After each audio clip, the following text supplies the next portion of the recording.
గురుగారు, ఈ వారం వృషభ రాశి వారికి ఎలా ఉంది? వృషభ రాశి వారికి 4 గ్రహాలు దివ్యంగా యోగిస్తున్నాయి అమ్మ.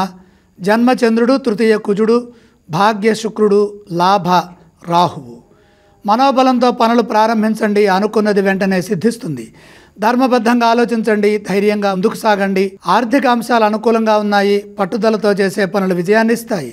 మీరు చేస్తున్న పనులపై ఎక్కువ శ్రద్ధ పెట్టడం ద్వారా మీరు మరింత ముందుకు సాగుతారు. ఉద్యోగంలో వృద్ధి చెందే అవకాశాలున్నాయి. పనుల్లో శ్రద్ధ చూపితే సానుకూల ప్రతిస్పందనలు వస్తాయి. ఆత్మవిశ్వాసాన్ని పెంచుకొని పనిచేస్తే ఉద్యోగంలో పురోగతి లభిస్తుంది.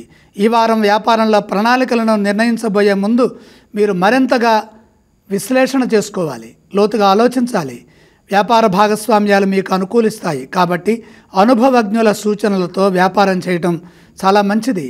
లాభదాయకమైనటువంటి ఫలితాలని సాధిస్తారు. కొన్ని అంశాల్లో ప్రస్తుత వ్యాపార మార్గదర్శకాలను అనుసరిస్తూ విజయాలు సాధించాలి. ప్రస్తుత పరిణామాలను దృష్టిలో పెట్టుకుని ముఖ్యమైన విషయాల్లో లోతుగా ఆలోచించి నిర్ణయాలు తీసుకుంటే ఆశించిన ఫలితాలు లభిస్తాయి. వృషభ రాశి వారు ఎటువంటి స్తోత్రాలను పఠించాలి? వృషభ రాశి వారు శ్రీ సూర్యనారాయణమూర్తిని స్మరించడం మంచిది. వృషభ రాశి వారు ఏ ఆలయాన్ని సందర్శించాలంటారు?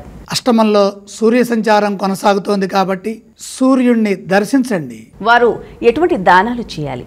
సూర్యప్రీతిగా గోధుమలు దానం చేయాలి.